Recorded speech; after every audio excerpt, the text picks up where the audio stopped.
ভাত খাওয়ার পর এই 5টি কাজ ভুলেও করবেন না, হতে পারে আপনার মৃত্যু। আপনি যদি এতদিন এই কাজগুলো করে থাকেন তাহলে আজ থেকেই তা বন্ধ করে দিন। পৃথিবীতে অন্তত 300 কোটি মানুষের প্রধান খাদ্য ভাত, আর কথাতেই আসে মাছে ভাতে বাঙালি। মানে রোজ যদি পাতে ভাত আর মাছ না পড়ে তাহলে কেমন যেন খালি খালি লাগে। যদিও মাছের জায়গায় পনির, ডিম, মাংস থাকতে পারে, কিন্তু ভাতটা চাই, বিশেষ করে দুপুরে। সে আপনি ডায়েটিং করুন বা না করুন, মা কাকিমারা ভাত না খাইয়ে আপনাকে ছাড়বেনই না। তবে ভাত খাওয়ার পর কিছু কাজ যা করা একেবারেই ঠিক নয়, যার প্রভাবে আপনার শরীরে হতে পারে মারাত্মক ক্ষতি।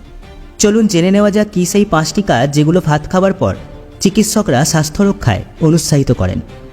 নাম্বার 1, অনেকেই ভাত খাওয়ার পর এক বাটি ফল নিয়ে বসে পড়েন, কিন্তু ডায়েটিশিয়ান থেকে চিকিৎসক সকলেই ভাত খাওয়ার অন্তত ঘণ্টাখানেক পরে ফল খাওয়ার পরামর্শ দিয়ে থাকেন, নয়তো আপনার হজমের সমস্যা দেখা দিতে পারে।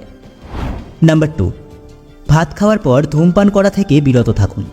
বেশ কিছু গবেষণায় দেখা গিয়েছে পেট ভরে ভাত খাওয়ার পরেই ধূমপান করলে স্বাভাবিক সময়ের থেকে 10 গুণ বেশি ক্ষতি হয়।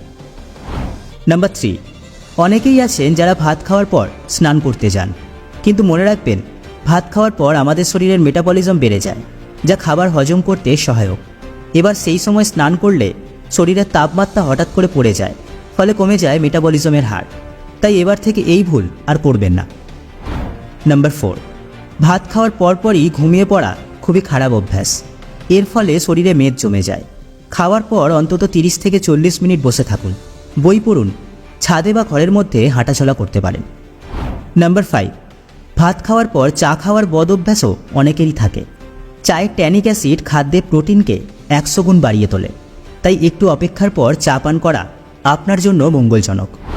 এই 5টি কাজের মধ্যে আপনি কোনটি বা কোনগুলি করতেন সেটা অবশ্যই আমাদের কমেন্টে জানাবেন, যাতে একটি কমিউনিটি হিসেবে আমরা মানুষের অভ্যাসগুলি সম্পর্কে ধারণা করতে পারি এবং ভবিষ্যতে এই ধরনের সতর্কতামূলক ভিডিও আমরা আপনাদের জন্য আরও আনতে পারি। ভিডিওটি প্রয়োজনীয় মনে হলে আপনার টাইমলাইনে রেখে দিতে পারেন।